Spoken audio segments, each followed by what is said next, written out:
All right, and we're live. Oh yeah. Live as it's gonna get. Fresh off training, behavioral management training once Yeah. again. Yeah, dude, it never.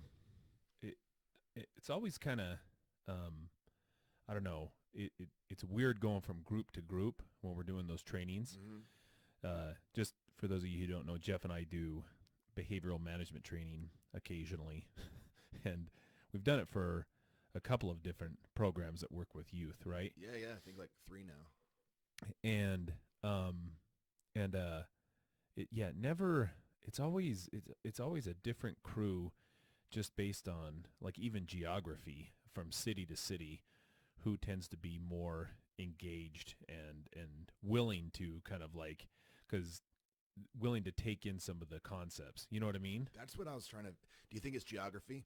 But when you and I were talking, like consistently, one city continually performs better than the others. Is that because of geography, or is it just the right people happen to be in place in like supervisor roles? Well, maybe. I mean, I don't know, but it's always seems like Southern Utah has like, I don't know, just people who just tend to be a little bit more have a growth mindset about what's kind of going on. You know, It not seems kind of like a it. fixed way of looking at it. So, but yeah, it's always I mean, because it's even, well, I've seen this too. I shouldn't say it's limited to just like even with like therapists, professionals in our field that they do training, you know, when we're working with like University of Cincinnati or anybody for that matter, and they're coming up with, you know, they're bringing up these research and this and that, and then it's just so funny when people are like, you don't know what you're talking about, you don't do the work that I do, and I'm like,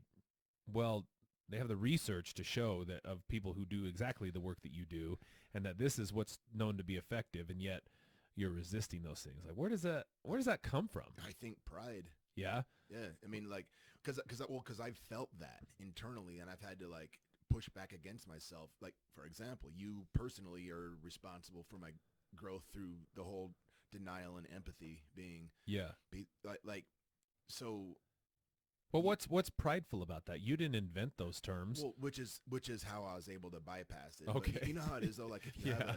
if you have a belief about something, it becomes a part of your identity, and then it's Yeah. like if you've spent time and energy acting upon that belief, then if you're looking at it wrong, which I think a lot of people do, they look at it like they've been wasting time or they've been doing something wrong, rather than just sitting back and being like, oh, okay, well, looks like I need to revise my beliefs if I want to continue doing what is now shown to be the best thing. I think people don't do that thought process, and so they just project their shit all over the place.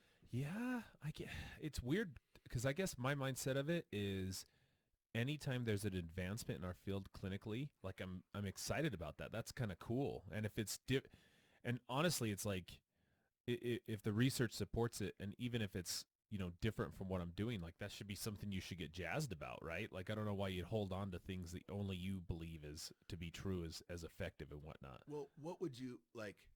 You champion cognitive behavioral therapy Yeah, you, yeah, about yeah. as long as I've known you as a Right. therapist, and Yeah. just if a new wave of research came out that showed that equine therapy was Yeah. the way to treat sex offenders, what don't you feel like you'd feel a little bit of like skepticism or like, I don't know, what do you mean CBT doesn't work? You're telling me that lifting a horse's foot is going to help these dudes not molest folks? Yeah.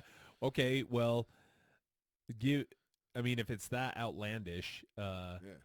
yeah, I think I would be skeptical. But I think then if you like just gave me the data and said, you know, like how when we're in a training, and it's not just like a you know, a journal art, like or a news article, or one study. It's like a meta-analysis, you know, a study Mhm. of studies, and every single one of them come back with the same conclusions. Well, I guess I'd eat crow at that point, you know. I'd have to, because that's kind of what, and I did that a little bit, you know, when we kind of like the ways that I was originally taught how, you know, sex offender treatment is supposed to be done, and that was from primarily like other therapists had already done it, and maybe they just were going by what they thought were, you know, the ways to go, and that's all passed down through generations or whatever. But Yeah. then Yeah, and then I found out that substance use and sex offender treatment, cognitive behavioral therapy is where it's at. You know, Right. that's where you're going to make your most inroads. And then I didn't really resist it. And I guess intuitively, cognitive CBT has always made sense to me. Yeah. Like it just tends to make more sense. So yeah, when you're talking about like, I mean, nothing against equine therapists if there is such a thing. I'm just saying that like connecting the dots with, you know, in equine therapy, saying that, you know, I can really connect the dots in CBT, like taking a client from point A to point B all the way through them getting better. And I know how that's going to work, but you'd really have to sell me on the equine. Like, you know, like Yeah. that seems like there's some magic involved in that, you know, But which if maybe you, there is. I don't know. if you were provided with enough evidence over time across studies, you'd come around on it though, which that's the reasonable position to have. And like today, when we caught some resistance or some flack from the staff that we were trying to teach this stuff to, I doubt that the people giving us flack have really bothered much to like do some. I wonder why I'm reacting this way. What's causing me to push back again? Oh, like They're a not, personal inventory yeah, I don't think as they're to doing why. that. Yeah, probably not. Yeah. It doesn't fit the mold with what they think works, and so they're going to reject it. Well, and I guess, you know, I'll give you an example of one. What are you doing with my kid's Lego, dude? Breaking it. He built those for me. He's like, here.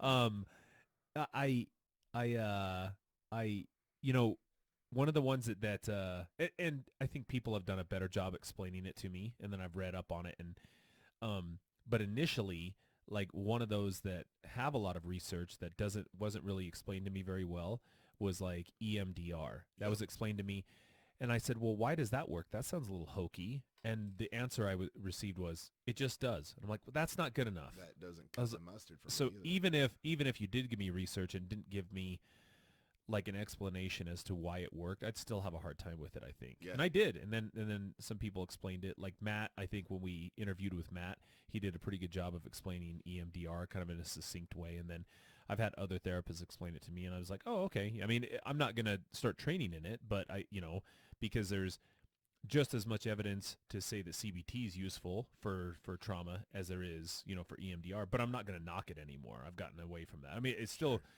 kind of witchcrafty, but hey, I know. Witchcrafty ain't bad, I suppose. I guess if it works, proof's in the pudding. Yeah, that's awesome.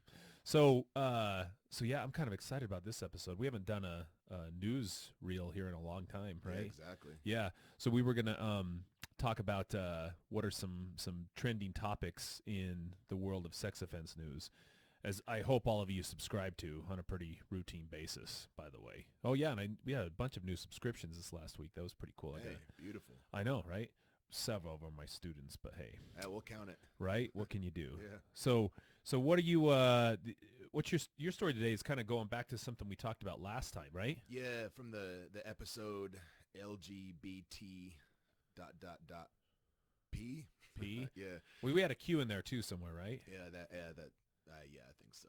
Yeah. It's kind of the whole idea was that pedophiles are trying to tag along with the LGBTQ movement, right? And, to add themselves along as a viable sexual orientation. So yeah, it is kind of a addendum, I guess, to that. Right. And this is article that came out. It's a So how did you find out about it first? Podcast. Oh, okay, you were listening to a podcast? Yeah, podcast. And the podcast I was listening to was definitely railing against the idea that so the idea here is that MAPS, M-A-P, minor attracted person, it's kind of a dressed up, I guess, politically correct name for somebody that has pedophilic interests.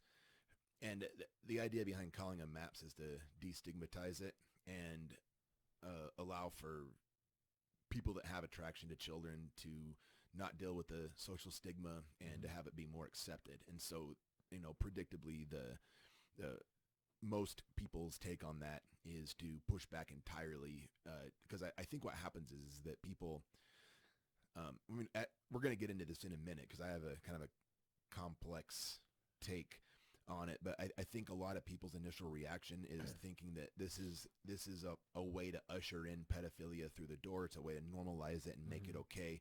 Any attempts at allowing for any normalization of anything having to do with pedophilia is a slippery slope to Well, yeah, it's full almost scale endorsement of it. it's almost like if you said that is stigmatizing language, somebody's damn right. Yeah, we Right. are trying to stigmatize that, you Right. know, like, Yeah. and so you might see some initial dude. Also, isn't MAPS that same? Isn't there some like place that's using mushrooms for Yeah. PTSD and like, Yeah, multidisciplinary something oh, of psychedelic research. can you, Yeah. man, that's a bad Google search. You can Super do some, unfortunate. like somebody's like, oh yeah, I really want to look into this MAPS thing for my PTSD. Like, what the Wrong kind of mushroom. Oh boy. Well, hopefully. So minor attracted person is what we're talking about. Yep. Okay. All right. So let's see. We got an article from the New York Post. It says, and so this says, professor placed on leave after saying sexual attraction to kids not always immoral. Okay. So this is fresh. November 17th. This is 2 days ago. Yeah. A Virginia University or a Virginia University. That's written weird. A Virginia University. Look at that. Yeah, that is weird. Right in the caption As above, Old Dominion. Yeah. Look up above. As a Virginia. No, a Virginia. Okay, I got it. A Virginia University. Oh, I'm an idiot. A Virginia University has placed an assistant professor on administrative leave after the educator sparked heated backlash for saying it isn't necessarily immoral for adults to be sexually attracted to children. Alan Walker, who teaches sociology and criminal justice at Old Dominion University, made the controversial comment while discussing minor attracted persons and pedophiles during a November 8th interview with Prostasia Foundation, a San Francisco-based child protection organization. Walker, who uses the pronouns they, them, was discussing their book, A Long Dark Shadow of Minor Attracted People and Their Pursuit of Dignity, when they insisted it's important to use that terminology instead of pedophile because it's less stigmatizing. In a statement Tuesday, the school said it placed Walker on administrative leave. So it looks like we got a little bit of a video queued up here. Yeah. Let's give it a whirl here. So my first question was, even the title of your book is pretty controversial, right? Because the subtitle is Minor Attracted Persons and Their Pursuit of Dignity. And many people are concerned that the designation of minor attracted persons, or MAPS, suggests that it's okay to be attracted to children, or they're worried that the term suggests that pedophilia is a sexual orientation, which they worry is a slander on LGBT people. So could you talk about why you used that term in the title and throughout the book? Absolutely. And thank you so much for that question. I use the term minor attracted person, or MAP, in the title and throughout the book for multiple reasons. First of all, because I think it's important to use terminology for groups that members of that group want others to use for them. And MAP advocacy groups like Before You Act have advocated for use of the term MAP. They've advocated for it primarily because it's less stigmatizing than other terms like pedophile. A lot of people, when they hear the term pedophile, they automatically assume that it means a sex offender. And that isn't true, and it leads to a lot of misconceptions about attractions toward minors. I've definitely heard the idea that you brought up, though, that the use of the term minor attracted person suggests that it's okay to be attracted to children. But using a term that communicates who someone is attracted to doesn't indicate anything about the morality of that attraction. From my perspective, there is no morality or immorality attached to attraction to anyone because no one can control who they're attracted to at all. In other words, it's not who we're attracted to that's either okay or not okay. It's our behaviors in responding to that attraction that are either okay or not okay. Okay, let's just... A lot to take apart there. Yeah. So, I mean, I kind of get the gist of it, but I mean, you thought you had some thoughts on this or a point to it. Yeah. So what's this person's name? Alan Walker. Alan Walker. Mm-hmm. All right. So I'm following along with Alan here on some of this, but I can see how Alan's getting backlash from everybody. So look, like,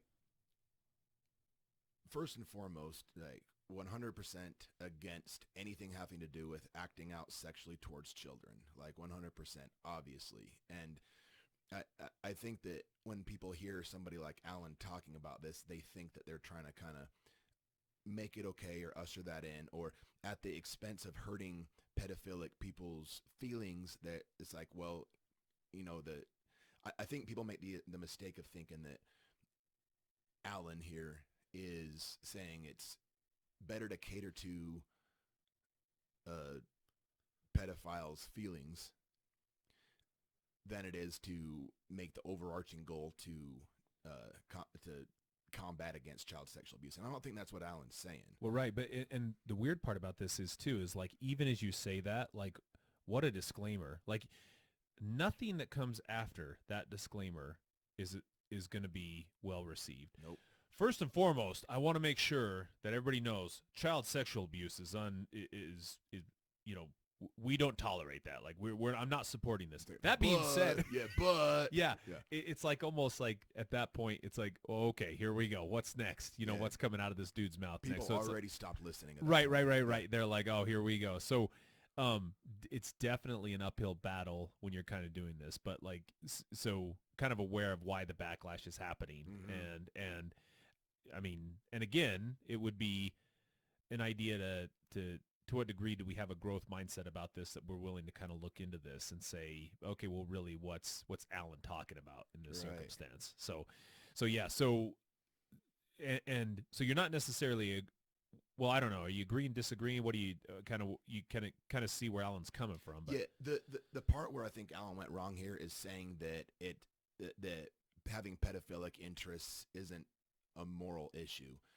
So look, like morality, I mean, morality is basically like a set of ideas and standards that people in a society agree upon so that we can all live together and cooperate and exist. That's like what morality is. And it's almost like that quote that morality is more about conformity than it is about like I can't remember what the quote was, but we have our own laws and rules that govern our behavior, and we conform to that because it's like, okay, yeah, I can buy into that. Makes sense. Well, and a lot of times that means that you set aside your personal interests or what you want right now for the greater good of society as a whole. That's conforming, right? Sure, yeah. And so I don't think that it's a morally tenable position to say that having, that endorsing pedophilic interests can be considered moral.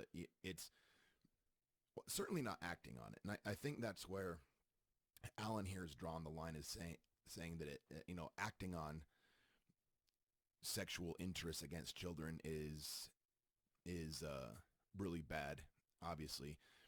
And I think Alan's trying to make it so that they're not outcasted as much. And then, but here's the thing. It's like, this can kind of go one of two directions, and I'm curious where you land on this. Mm-hmm. Like, if left unchecked, and if there's, whether it would be like actual physical locations or just, forums on websites or whatever it is for people to talk without a governor on, about deviant sexual interests, there's going to be enough. You and I have worked with enough dudes over the years that when they were at their worst, when they were at their most deviant, they would have, fired off each other. They would have, it had gone a really dark spot. It would have been encouraging sexual abuse against children, or, even just saying that's not so bad. You'd hear people kind of getting some groupthink on a lot of the stuff we've heard pedophilic people say about, well, in ancient cultures it was fine. The Greeks did it. Other country, you'd hear a lot of that stuff, and that's where you get into a lot of the really dark stuff that Arlo on our podcast was against. A lot of trading, child sexual abuse stuff, images around. But like on the other side of things, this is where I think that what Alan's saying has some merit, is what you and I do for a living is reactive. It's always after the fact, right? And we're, sexual abuse once it's already happened. And I've had a lot of clients, and I'm sure you have as well, that have said something like, God, I wish I'd had this treatment beforehand, but I didn't feel like I could reach out. I didn't feel like, and I would have been rejected if I'd have let people know I was struggling with this shit. And they're right. They would be in a lot of cases. And it's, I think there's a lot of people in our field, even fellow therapists, that if a pedophile that had not acted on it yet had said that they had these interests, like a lot of therapists, alarm bells would go off, and I think they'd have a tough time in therapy. And if there were a way to destigmatize things, at least to the point that people were able to get together in some type of a support group facilitated by somebody that wasn't just going to let it go unchecked and, just off the rails talking about whatever. It was clinically guided by like one of us. We could teach these dudes the same skills that we teach people that have already offended before the fact. And, with sufficiently motivated people that realize that acting on it is really screwed up, but don't want to be rejected and cast out into the dark shadows of the netherworld for having the attraction. Like if they could learn those skills ahead of time, I mean, maybe they don't act on it. Like actual sexual abuse theoretically goes down. So you're saying, in other words, if what Alan is saying is true, and that the use of the terminology like minor attracted person reduced stigmatization of that group of people that pedophilic that have pedophilic interests, that the likelihood of them otherwise seeking treatment to address those issues might increase, and Right. and if that increases, then the prevention of future child abuse sexual victims could be that could also be increased. There could be a correlation between non-offending pedophiles that have come into the system that are seeking treatment, and that correlates with a reduction of victims over time that Good would have synopsis. otherwise been victims. Okay. Good synopsis. So well, here's what I was thinking about this is it's a unique look at sexual attraction compared to maybe how sexual attraction's been looked at previously. So let me give you an example, and this is not an apples to apples comparison, but think about, like, okay, if I just look at sexual attraction in general, who I'm sexually attracted to, and there have been responses to that in the past that a lot of us have been really critical about. So, for example, let's say my morality, going back to the morality, is linked with a particular religion, for example. And that religion's, prescription on morality disagrees with anything like homosexual, right? And yet I have same-sex attraction, okay? And this is where the whole, like, there's several documentaries on this. I don't know exactly which ones. I don't want to throw out the names and misquote them, but I've watched them where, people will go for, like, to pray the gay away, essentially, that whole, that whole cliche. Accountability buddies. Yeah, accountability buddies, and trying to get rid.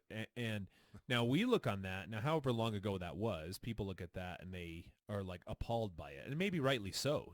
I mean but the reality is that person in some ways is pretty conflicted. Okay, and the track has been.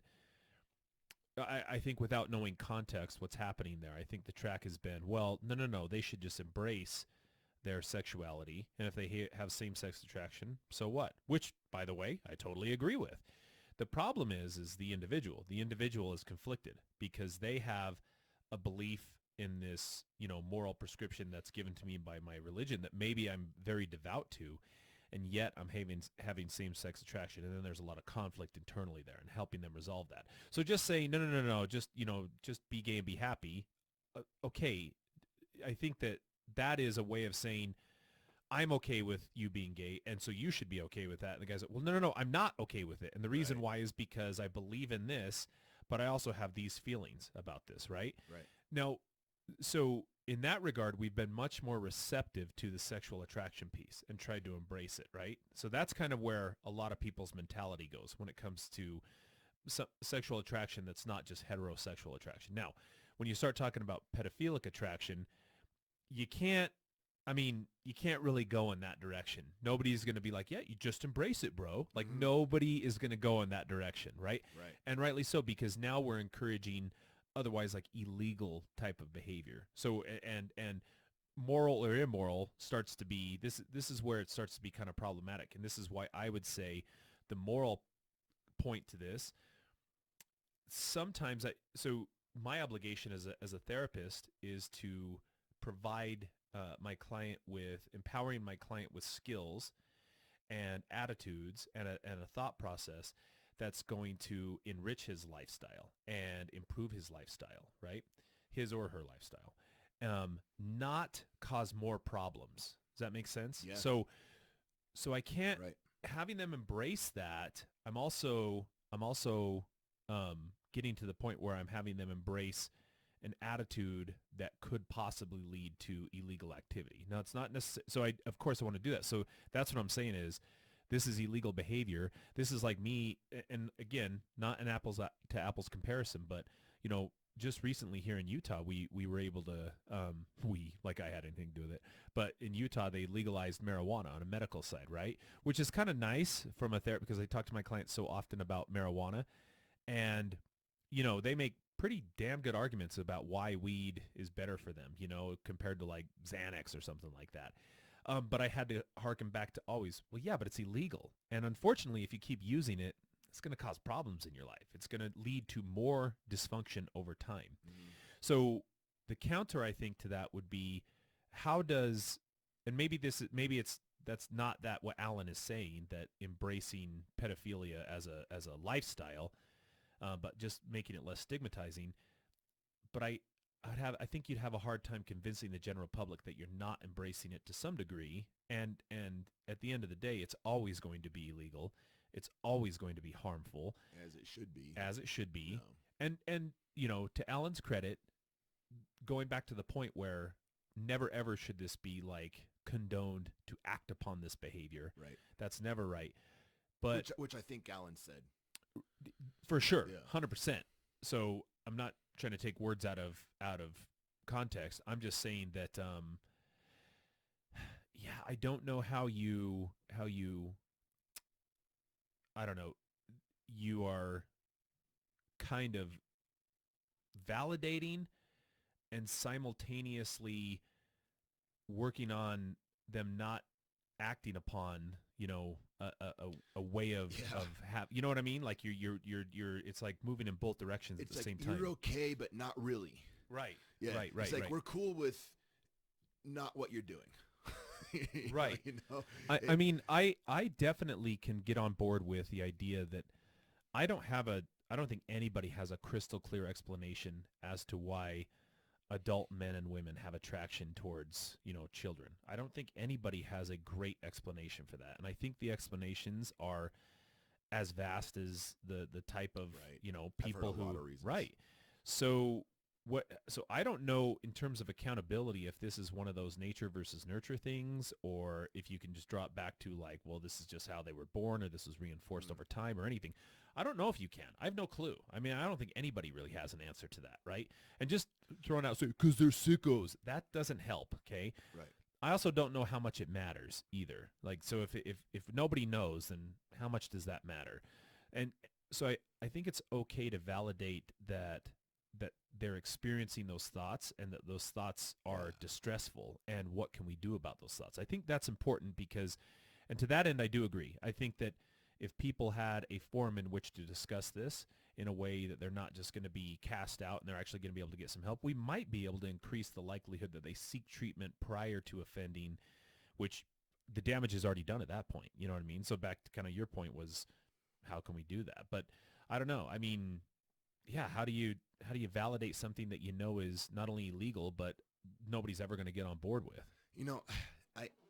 I'm trying to think of like comparisons, and everything I'm coming up with falls short. Like I was almost going the route of like, well, to help people understand what it might be like to have an attraction that you didn't want to act on. And, your example of, the religious dude that wants to follow his religious convictions, but, is homosexual, he's dealing with that conflict.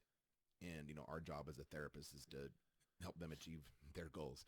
And then I was thinking, well, like, what about maybe dudes that are trying to work on like, maybe like a serial philanderer, like a dude that he wants to stay married, he wants to stay loyal to his wife, but he's constantly running out, cheating on her, all these different things. And, there are people that meet together, Sex Love Addicts Anonymous, whatever it is, that their goal is to remain married, and yet they are constantly compelled to cheat and to, you know, get laid or Mhm. whatever it is.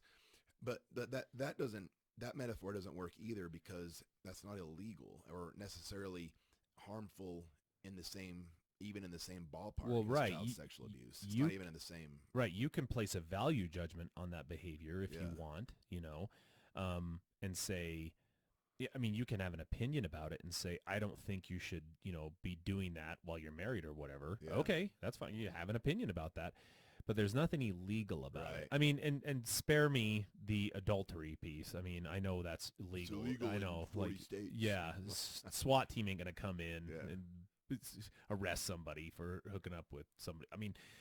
I mean, what at the end of the day, see, this is why I said it's not an apples to apples comparison. I was Right. simply saying that the way we've addressed what other people have thought of kind of like as a sexual attraction that would be considered outside of the norm, the way that's been handled in the past, most of us look back on that and say that's, you know, that's just really, I mean, a lot of people would say it's bigoted, you know. The stigmatizing of it. Right, Yeah. right. And so the reason I mentioned, like, you know, religion and homosexuality is just because that's one that people have been referred to treatment for. And some people, I think, genuinely have a conflict there, you know, when they're having to do that. And again, I can validate both sides at that point in therapy. I have no problem validating the fact that somebody has same-sex attraction, but they also want to be devout to their, I don't like that Yeah. client coming in to me.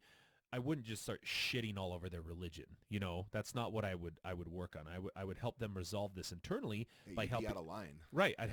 So this is the dilemma though, is I can't, it's difficult for me to validate like sexual attraction towards children as a, I guess a functional sexual attraction. It's not, it's a dysfunctional sexual attraction. Right. Like it will only lead to problems in their life. Uh-huh. So any exploration of that, and this is what some people don't understand, is like, okay, well, are there ways that they can engage in that, that they can reinforce in a legal way? And the answer is, by and large, no. I mean, other than just using your imagination, which a lot of people do, right?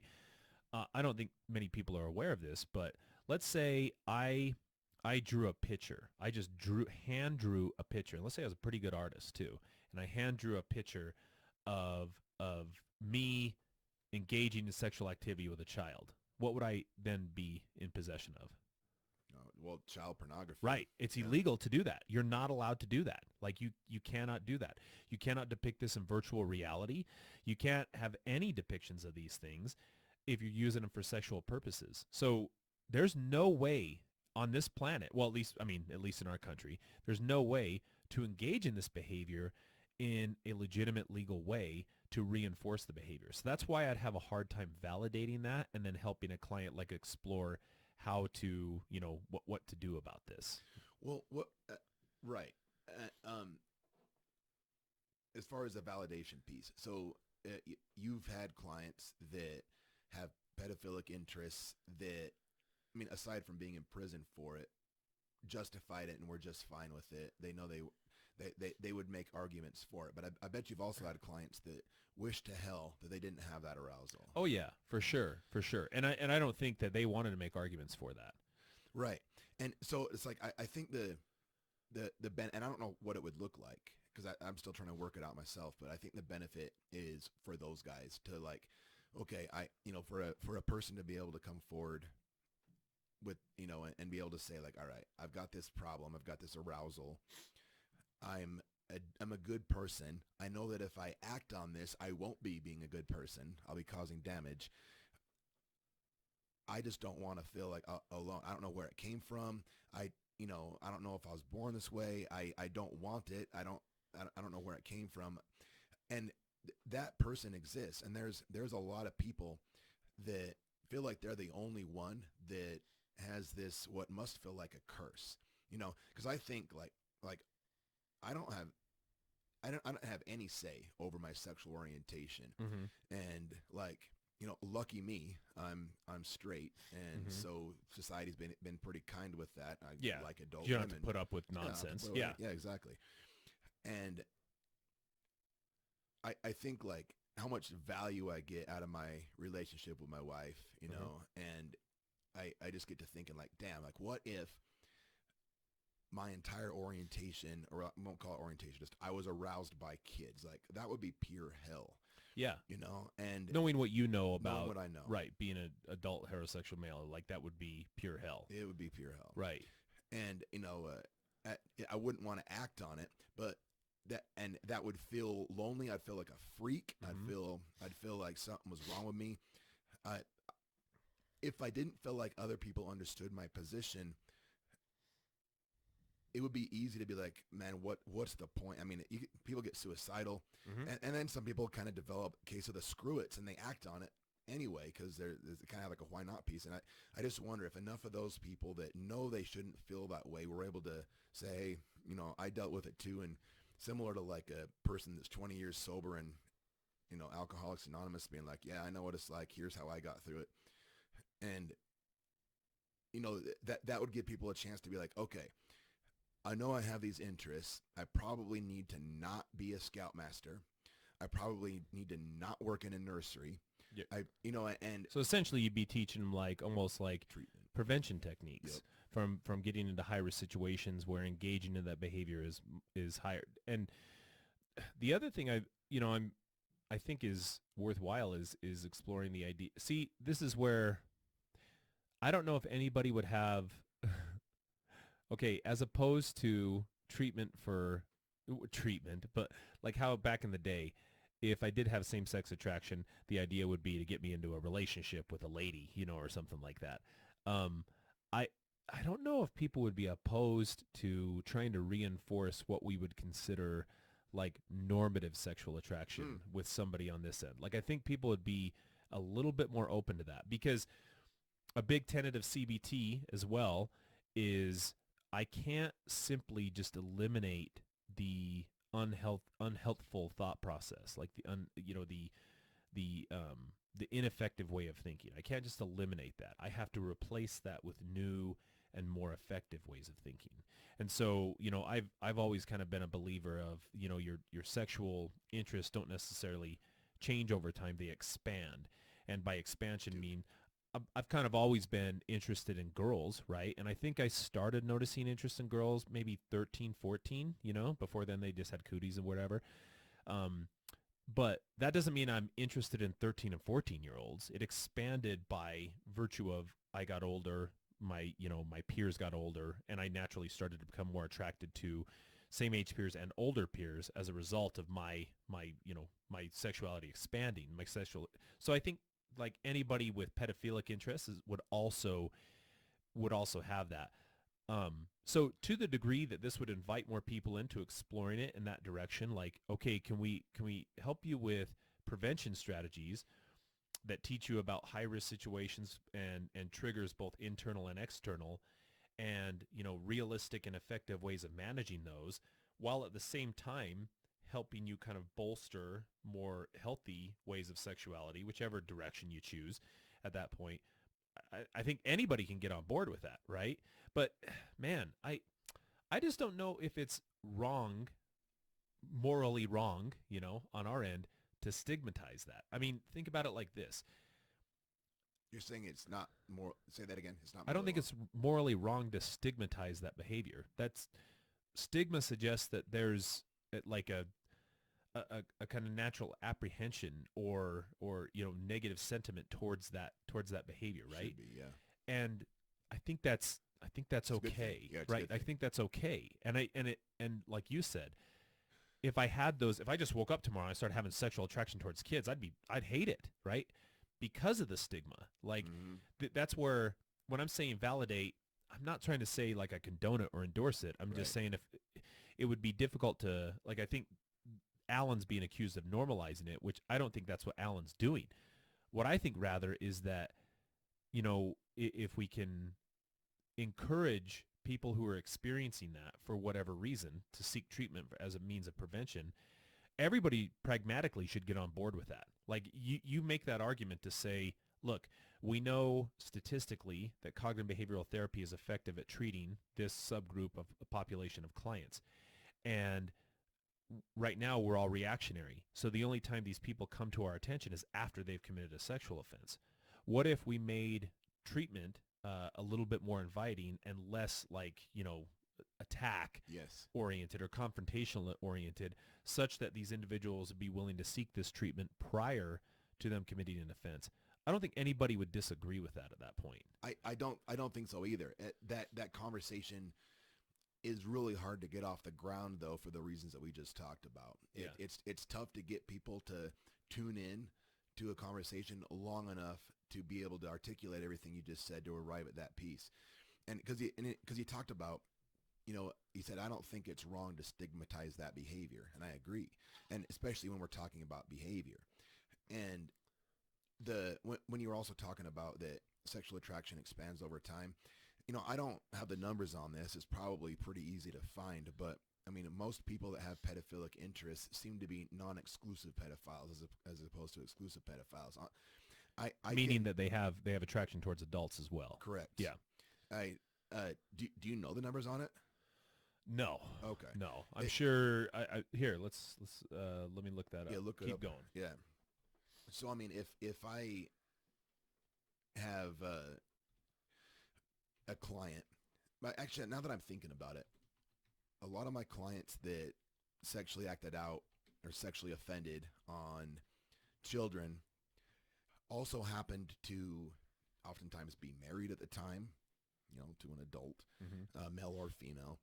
They had a history of age-appropriate consenting relationships, and then also, in addition to that, happen to have pedophilic interests. And there's been a handful. I can think of. I mean, I know what I'm offering right now is anecdotal. You're busy right now looking up the actual numbers, but I got you. Yeah, anecdotally, I've had maybe a couple clients is all that were exclusive pedophiles, and that their attraction was only to children under the age of 11. And so if we're looking at the sheer numbers of it, and we're able to see that, okay, whatever percent of people with pedophilic interests are non-exclusive pedophiles, that's where a treatment program like ours could really make a difference in, maybe teaching these dudes the social skills needed to land a date with someone their age. Because again, how many of your clients have been the type of guy that they end up offending on somebody younger because they have no game with someone their age, and the person they end up sexually acting out on is younger because they're easy to manipulate. Right. Right. You get somebody with social skills or whatever it is. Well, you got something for us? Not really. I mean, it's not giving me sheer numbers, but it does say, I think, speaking to your point, this was from let's see. So the journal is Law and Human Behavior, and the article was titled Predicting Reoffense in Pedophilic Child Molesters by Clinical Diagnosis and Risk Assessment. This was published in 2015, and here's kind of the headline. Indeed, the subcategory of exclusive pedophilia turned out to be of particular salience in the present study, with rates of sexual recidivism being approximately 5 times higher, 21.2%, among exclusive pedophiles compared to the group of non-exclusive pedophilic men. So in other words, like those, I mean, it's not speaking to the numbers, but going to your point, though, I think my direction would essentially say, well, yeah, if it's non-exclusive, then I would simply talk about, prevention strategies for addressing the deviant sexual behaviors and thoughts, and then reinforcing and supporting the healthy sexual behaviors. And then Yes. the tendency is that they're not going to have, I mean, that would just suggest that that's the track to go, is I'm not going to have nearly the rate of recidivism at that point because I have options. I have options Yes, to... that's what those numbers show. Right. See, and this is why I don't think we should get too wrapped up in the idea that this is something comparable to something like treating, again, when somebody was seeking treatment for homosexuality versus religion or whatever, homosexuality is perfectly healthy. There's nothing necessarily wrong with that.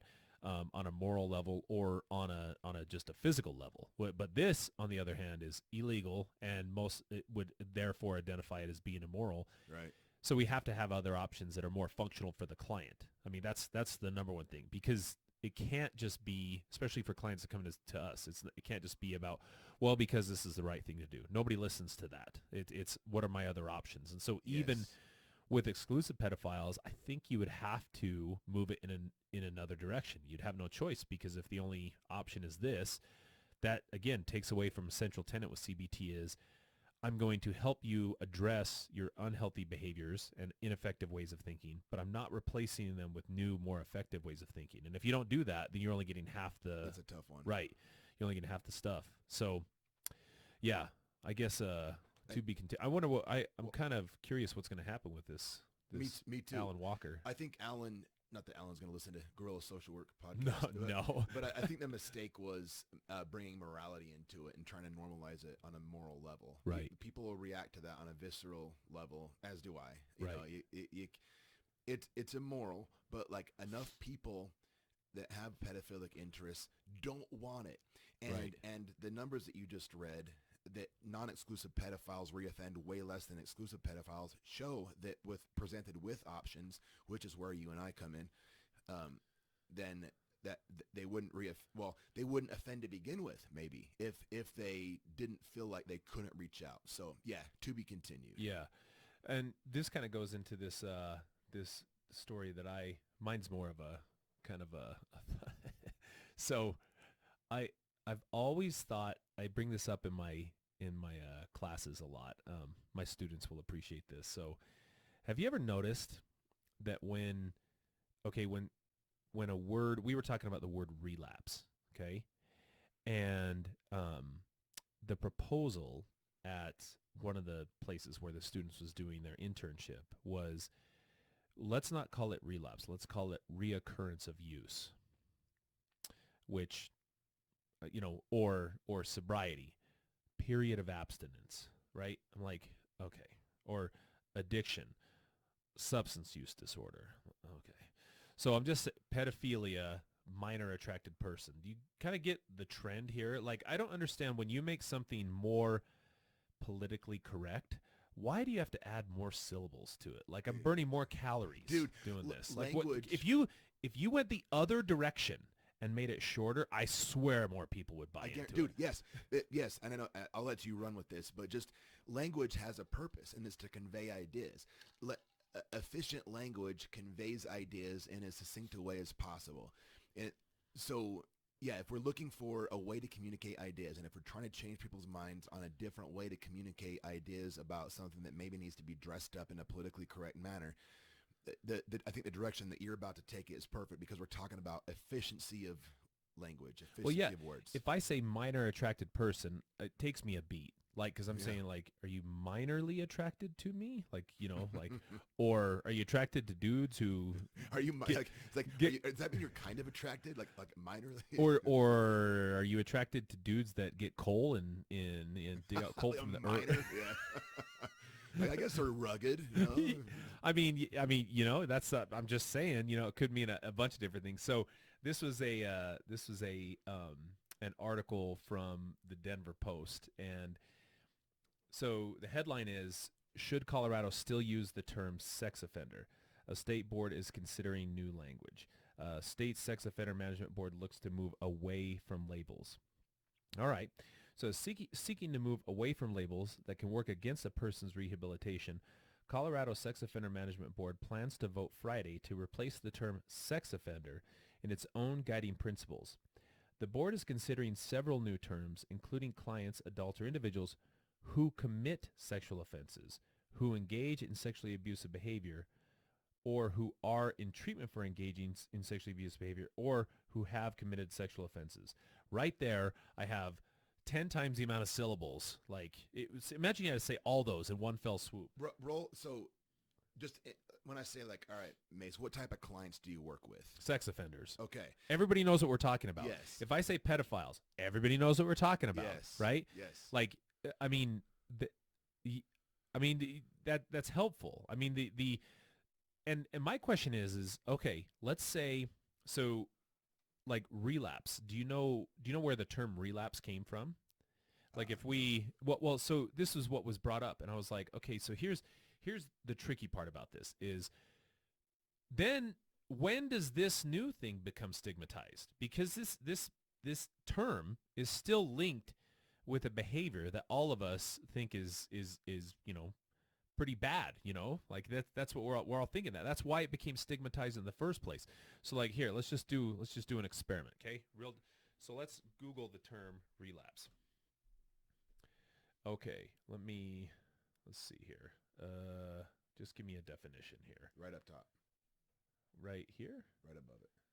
Relapse happens when a person stops maintaining his Okay, here it is right here. Relapse. Let's pull this up right here. So we go in internal medicine, relapse or recidivism is recurrence of a past condition. Okay. Okay, there it is.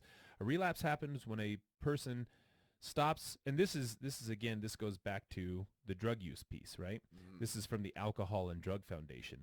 But if I just looked up, if we look up a relapse, let's find a dictionary thing for this. Well, maybe I should do relapse definition. Let's do that. Let's do relapse definition, and then that'll help us. So it says, of someone suffering from a disease, suffer deterioration after a period of improvement. Sure. A deterioration in someone's state of health after a temporary improvement.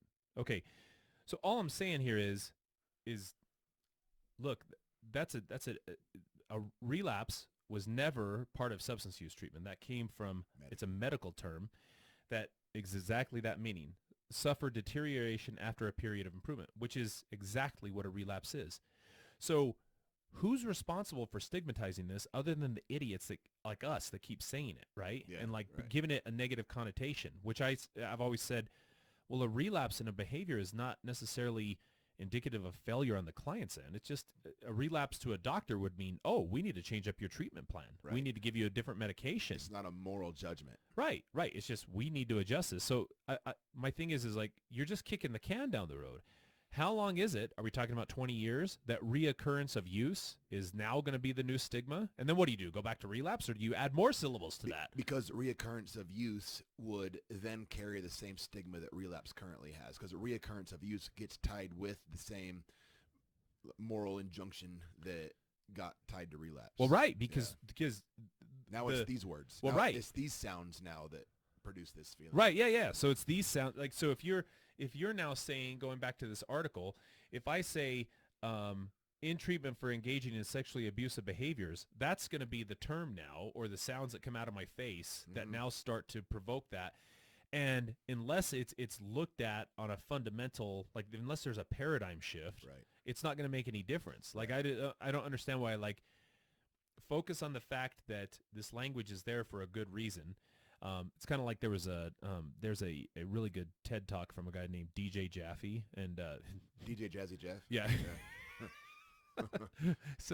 so he wrote a book called Insane Consequences, and he does Insane Clown Posse. Yeah. DJ Jazzy Jeff wrote a book called Insane Clown Posse.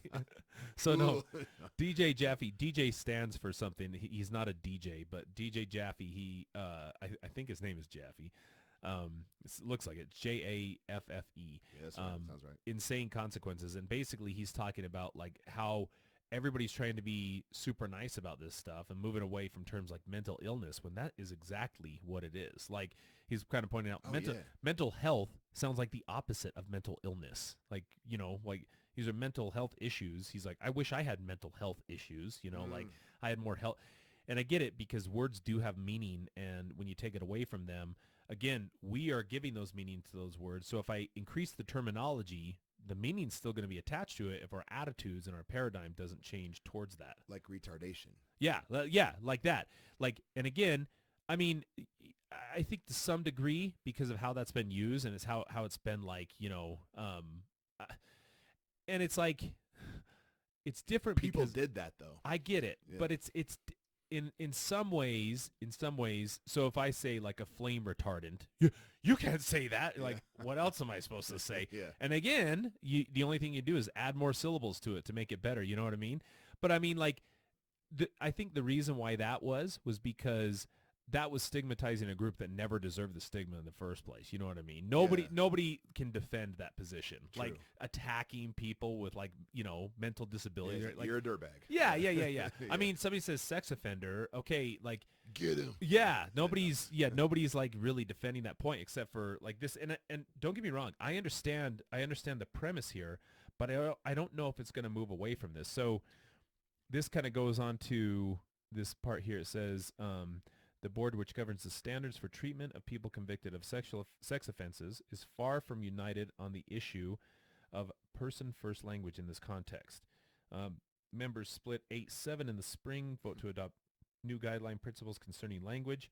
And I think, going down to this quote, says, I think the biggest thing is research really showing us that assigning a label has the potential negative effects in rehabilitation. Let me do some devil's advocate here. Sure. All right. Because I agree with you. When it comes to the way clients think about themselves, I do think there's value in them getting away from saying, I'm a sex offender. And again, it's the same wordplay, but the way that, like, just from like a client-centered approach, if a client refers to themselves as a sex offender implies actively doing it. Like I say, a farmer farms, a banker banks, a sex offender sexually offends. And the idea is that, okay, you're in treatment now, dude. And, you did a period of incarceration. You're in treatment. You've changed up your peer group. You've, stopped looking at pornography or whatever. You've taken some accountability. You've informed people in your support group about this. You've got yourself a stable job now. You're a different dude than the version of yourself that committed that offense. You're no longer a sex offender. You're behaviorally and cognitively different than the version of you that committed that offense. You're no longer a sex offender. You're somebody that committed a sex offense, past tense, because you're a different dude now. Sure. And I think that, like, from a client-centered perspective, that's useful for clients to be able to, like, take away the active offender nomenclature. What you're saying, if I'm understanding you right, is that, like, this isn't that. This is like the terms that we as society use to talk about people, which then just means that we've just shifted the goalpost, and now it's a person who committed a sex offense is now going to be the stigmatized phrase because we're talking about things on the aggregate. Well, yes. So for clients, I think that is important. And that's something that I think any therapist that, I mean, kind of first day type stuff, that if they've engaged in otherwise like an illegal, if not adverse behavior, then we want to kind of separate them from their behaviors. Like, you know what I mean? Like saying that, well, yeah, this is a behavior that you did, but all of us are not defined by the worst things we've ever done. We hope that you can move past that one way or another and just become a productive citizen moving forward. Okay, Yeah. fine. Let's move in that direction. But what I'm saying is I don't like, so if this board were to elect, right, so then what happens? I mean, this language has been out there for a minute. Like, it's not like that's new, what they're talking about. And some of us change up the language, that we use. I've tried to get away from the word addiction for different reasons, though, because I don't like how I think it's been devalued. The value of the word addiction has been devalued by people saying that, like, I'm addicted to Game of Thrones, or dude. I'm addicted to potato chips. I'm like, okay. Yeah, that's a good point. So to me, you've taken a top shelf word and turned it into nonsense at this point. And so I try to use something that's more clinical and more like moving towards like a medical kind of definition of it. So I'm fine with saying substance use disorder. I'm fine with saying that because of almost the opposite. Like, the word addiction has become just, I don't know, so mainstream that it's applied to so many things that you're taking away credit from something that somebody's suffering a legitimate medical condition that needs to be addressed. You know what I mean? Now, this, on the other hand, I mean, do you think that you put those pieces in place? Well, what happens if you use the term, like a probation officer in Colorado uses the term sex offender? So then what happens? I mean, is he fired? Does he have to pay a fine at this point? Like, what happens? So there'll be language in something or other that says, persons who committed a sexual offense or persons who are in treatment for sexual abuse or whatever it is.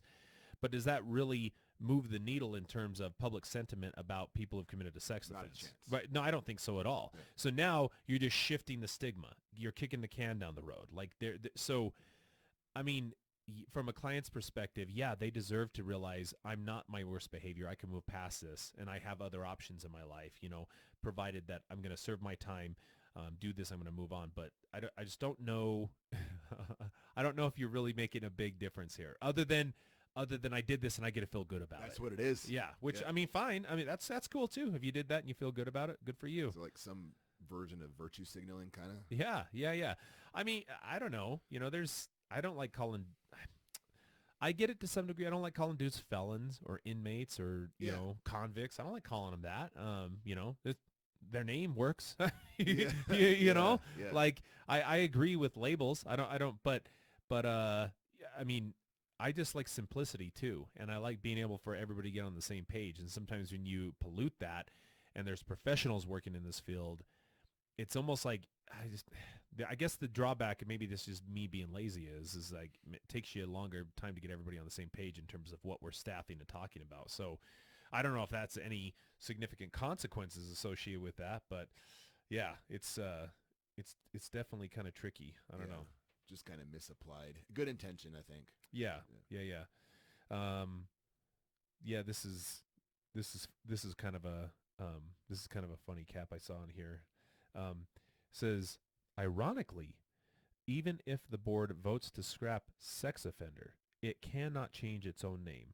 The legislator oversees the sex offender management board and have to agree on any change. Lawmakers earlier this year considered but did not pass a broad reform bill, among other things, would have updated state statute to eliminate the term sexually violent predator. That's a term used to describe a subset of people under the sex offender label, and one that the board agrees is outdated. But so they can't even change their own. You know what that reminds me of is that it's the Substance Abuse and Mental Health Administration, SAMHSA, but they say it's substance use disorder, and Even though it says substance abuse. substance in the name. abuse. Yeah, that's funny. You can't get away from it. Yeah, it's like you bury it. You dug. That's what I'm saying. Is you've kind of Case in point. right. You can't move away from these things because this is now defined. And for good reason. Why these things are there. So really, I think a shorter path would be educating and changing hearts and minds associated with the like what that words means and the paradigm shift as to what we're talking about versus just changing the language Yes. and somehow thinking we're all going to just I never thought about it that way. Exactly. I don't think that's going to work. That's what Yes. I'm saying. So Let's keep language efficient. and at the very least, if you're going to change it, make it less syllables. Like just make it one word. Real Yeah. simple, but invent a new word and Yeah. then say here's what it means. And Yeah. I'm fine with that. Yeah. Totally cool. So all right, that all we have to say about this That's stuff? it, man. I think so. right. So until next time, folks, we'll be on the prowl for new sex offender news. That's right. So, wait, hold on. Persons who commit sexually abusive behavior in treatment and in recovery, rehabilitation, empathy. For minors attracted. For minor attracted Yeah. people. Oh, okay. All right.